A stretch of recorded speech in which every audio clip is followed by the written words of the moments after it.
Un saludo especial a todos los estudiantes. Bueno, yo como tutora de su curso voy a dejarles este videito para que ustedes tengan unas recomendaciones especiales sobre la realización de la fase actual. Y esto porque he visto algunos comentarios y algunas inquietudes que creo que son generalizadas. Y espero que este video les pueda servir para aclarar sus dudas y para poder darle cierre a esta actividad que ustedes saben que ya está próxima a cerrarse. Entonces, por favor, tenganlo presente, revisen este video y bueno, espero que tomen en cuenta esas recomendaciones que yo les voy a dejar aquí consignadas. Lo primero, y con la intención de hacer como una contextualización, porque sé que ustedes están haciendo ya revisión de sus lecturas y sobre las lecturas ustedes tienen que presentar la línea de tiempo y el mapa conceptual.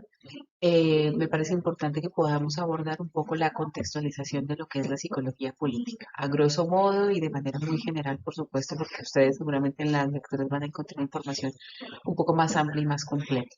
Pero lo que quisiera comentarles y que lo tengan muy presente es que la psicología política no surge en el vacío, no surge tampoco como una disciplina propia o una disciplina aislada de otras, o una disciplina, una subdisciplina de la psicología. La psicología política se desprende de los estudios que se hacen en psicología social desde finales del siglo XIX. eh, y eso es importante que lo tengamos en cuenta, porque los estudios de dinámicas de grupos, por ejemplo, de comportamientos sociales, dados dentro de las dinámicas propias de los grupos, son los que sirven de base y de referente para entender qué significa la psicología política. Entonces, por ejemplo, algunos temas que son propios de la psicología social se adoptan y se traen para darle como este cuerpo de conocimiento a lo que es la psicología política. Por ejemplo, el tema de influencia social, que es muy importante en la revisión de la psicología social, entender cómo es que las personas logran hacer que otros terminen comportándose o haciendo lo que desean, ¿no? Tienen esa gran capacidad de influenciar en las decisiones, en el comportamiento, en el pensamiento de otras personas.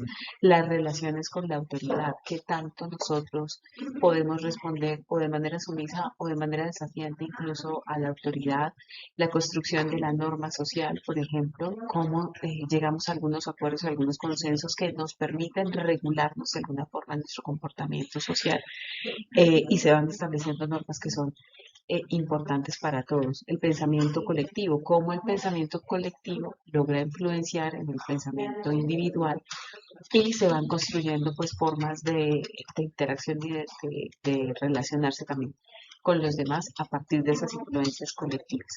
Y finalmente, pues estas nociones de la representación social, lo que cada uno de nosotros, la manera como cada uno va construyendo su mundo, va haciéndose una idea de ese mundo social, de la importancia que tienen ciertos elementos para algunos, para otros no, y cómo esas ideas que nosotros tenemos de ese mundo de alguna manera también son compartidas por otros en un colectivo que nos ayudan pues a identificarnos, ¿no? Como grupo. Asimismo, pues es importante tomar esos estudios sobre los comportamientos políticos que son propios del comportamiento hacia lo político. Por ejemplo, el tema de la ciudadanía, poder entender cómo es que las personas procesan y se comportan de acuerdo con esa comprensión que tienen sobre los derechos y sobre los deberes. Las luchas de poder, donde el poder está pensado en que se ejerza sobre nosotros y se establecen ciertas relaciones de dominio y de subordinación. Eso es propio del comportamiento político. Las movilizaciones sociales, que implica que hayan unos acuerdos frente en los grupos frente a situaciones con las que nosotros no estamos de acuerdo o que son adversas para nuestras condiciones de desarrollo y logramos movilizarlos, ¿no? En un colectivo que se vuelve una masa y que obviamente va a generar impactos en ese cambio que nosotros pretendemos hacia el poder o hacia las instancias que generan opresión y subordinación. Y también comportamientos que tienen implicaciones políticas, que son dos cosas distintas, ¿no? Una cosa es el comportamiento político, es decir, el comportamiento que se desarrolla como parte de nuestro ser como sujetos políticos, sujetos que somos capaces de identificar, de tener conciencia sobre esos factores que identificamos en el exterior que no nos permiten crecer como personas y frente a eso reaccionamos. Eso es ser, tener un comportamiento político, ser sujetos que somos capaces de actuar, de apropiarnos del destino nuestro, de nuestras vidas y de poder generar espacios y mecanismos para movilizar esas condiciones que están fuera de nosotros, ¿no? Y también los comportamientos que tienen implicaciones políticas, que significa o digamos que implica el reconocer los derechos del otro, ¿no? En una visión pues política, con esta mirada crítica, social, una visión ética, ¿cierto? Pues, de respeto por el otro y en una pues visión personal frente a eso. Y finalmente, pues la psicología política en relación con la construcción de una identidad social, que también es propio, el tema de la construcción de la identidad social es propio de la psicología social, es uno de los objetos de estudio de la psicología social, que tanto de lo que yo soy entra en relación con otros sujetos con los cuales compartimos referentes comunes y vamos construyendo una identidad que se vuelve colectiva, ¿cierto? O común para esas personas que estamos haciendo parte de un mismo grupo. Entonces allí, pues también la psicología política tiene como su diálogo eh, con estos procesos de identidad social. Bien, en ese sentido, entonces, lo que asume pues, la psicología política nos permite entender que cuando nosotros hacemos parte de un grupo social, de cualquier grupo, siempre vamos a encontrar algunos referentes que son comunes entre nosotros, que va a incidir en la construcción de mi identidad como sujeto, pero que también yo puedo tener esa capacidad de llegar a incidir a esos otros y a ese colectivo en donde estamos conformando esa identidad social, ¿no? Esto se hace a partir de procesos cognitivos, a partir de procesos emocionales, ¿cierto? Donde tenemos una conexión emocional, donde nos sentimos identificados con el otro, donde nos sentimos autorreferenciados por ese mismo grupo y por supuesto también unos referentes de comportamiento, porque si yo me siento parte de un grupo, termino también eh, reconociendo, por un lado, cognitivamente que soy parte de ese grupo y por lo tanto también adoptando algunos de los comportamientos que se van generando dentro de los grupos. Dentro de eso, pues nosotros tenemos en la construcción de la identidad social, pues tenemos que entender que no es algo estático ni es algo fijo, sino que eso va cambiando, tanto como nosotros podemos ir cambiando a la pertenencia según cómo va cambiando también nuestro sentido de pertenencia a los distintos grupos. Donde yo me siento plenamente identificado, pues me voy a quedar allí y seguramente voy a ejercer esa capacidad de influencia sobre ese grupo y voy a fortalecer esa identidad social con respecto al grupo. Pero cuando yo me empiezo a sentir incómodo, que ya no me gusta, que yo no tengo ese sentido de pertenencia con el grupo, seguramente vamos a intentar o alejarnos y salir del grupo o cambiar, tratar de influenciar para que el grupo y la dinámica misma cambie, ¿no? Bien, eso entonces en términos generales, que espero les ayude como para que podamos hacer una contextualización, porque cuando nosotros pensamos en psicología política, por lo general tendemos solamente a pensar en el comportamiento del voto o en el comportamiento que tienen los líderes, ¿no? Los políticos, pero no es así, o no es solamente, no son solamente esos los temas y las líneas que nosotros trabajamos dentro de la psicología política para entender o para desarrollar conocimiento al respecto. Nosotros estamos centrados en esos comportamientos que tienen implicaciones políticas y esos comportamientos que nosotros podemos desarrollar como sujetos políticos con capacidad crítica y con capacidad de incidir en nuestro entorno. Y esto pues se desprende de los estudios de la psicología social que tenemos desde finales del siglo XIX más o menos.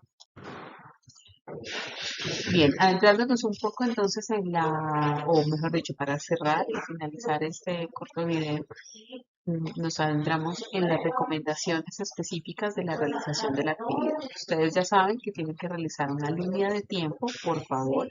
Tomen en cuenta esos hitos históricos, esos hechos importantes que marcaron de alguna manera aportes fundamentales para poder darle cuerpo teórico y sentido a lo que es la psicología política, que incluso lo vamos a encontrar desde el siglo XIX, ¿no? Porque algunos se centran en aportes del siglo XX y en autores latinoamericanos. Y nosotros tenemos que revisar, o la línea del tiempo, la idea es que revisen los aportes que vienen dándose desde Europa, Estados Unidos y bueno, desde ese siglo XIX. ¿Listo? Ahí es importante que incluyan los hechos históricos, los autores y las fechas, ¿de acuerdo? Para que puedan organizar ahí sus ideas. Y lo mismo, pues el mapa conceptual con respecto a lo que aborda la psicología política, un poco las líneas también definan lo que son esas líneas temáticas en las que se concentran la psicología política. No lo dejen solo enunciado porque va a quedar incompleta la respuesta. ¿Listo?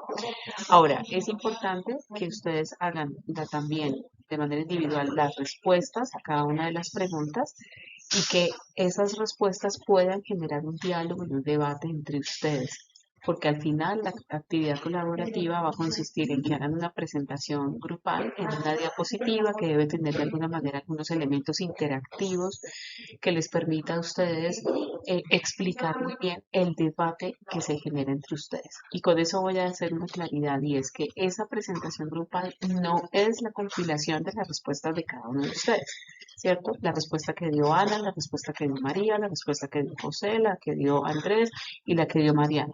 No, esa presentación grupal es el producto de un debate entre ustedes con respecto a lo que ustedes piensan frente a las preguntas que se están formulando. ¿De acuerdo? Entonces, eso ténganlo claro, por favor, porque si ustedes me van a presentar la sumatoria de respuestas individuales, pues no les va a quedar bien hecho el ejercicio. ¿Listo? Y yo les hice una recomendación que pues es a modo de recomendación, pero pues aquí sé que se han generado bastantes inquietudes al respecto, entonces la idea es que ustedes puedan subir sus aportes individuales al entorno de evaluación. Siempre, por favor, siempre tenganlo presente que en el foro no se califica nada. Yo reviso los foros de todas maneras siempre, porque a veces no encuentro los documentos finales en el entorno de evaluación. Y si hay aportes en el foro, pues por supuesto evalúo eso, pero esto no es correcto, no debería ser así. Todas las versiones finales de los documentos tienen que ser subidas al entorno de evaluación. ¿De acuerdo? Allí entonces deben registrarse sus aportes individuales, es decir, la línea del tiempo, el mapa conceptual, las respuestas individuales a las preguntas junto con la presentación grupal. Esto lo pueden hacer de dos maneras. Puede ser que una persona, que el que tenga el rol de entregas, compile todas las respuestas individuales y también haga al final la entrega de la presentación en PowerPoint, ¿no? Lo puede hacer con archivos comprimidos o lo puede hacer en un solo archivo y copiar las imágenes, bueno, como quieran, como les parezca más cómodo. Y eso lo puede hacer una sola persona, pero asegúrense todo el grupo de que esa persona compiló todos los aportes individuales. ¿Listo? Por esa razón, porque a veces se pasa o a veces algunos no incluyen a otros sin mala intención, por esa razón es que les he propuesto, les propuse, si quieren, suban su aporte individual, cada uno de ustedes, y el que asuma el rol de entregas o uno responsable, entonces sube su parte individual y también la parte grupal. ¿Listo? Las dos alternativas son correctas, bien sea que suban en un solo archivo toda la información compilada de lo individual y de lo colaborativo, o bien sea que solamente uno suba su parte colaborativa y todos se encarguen de subir sus partes individuales, ¿de acuerdo? Pues bueno, con eso espero que pues quede toda la claridad. Recuerden que ya estamos a nada del cierre de la actividad y pues con eso entonces espero que hagan sus entregas a tiempo, que puedan generar, que ya estén generando los debates en los foros, porque ya a esta altura pues la idea es que tengamos todas las partes individuales realizadas, que ya todos hayan realizado su línea de tiempo, su mapa conceptual y que ya hayan dado respuesta individual a las preguntas que se formulan. resto, muchos éxitos y estaré atenta a cualquier feliz tarde para todos.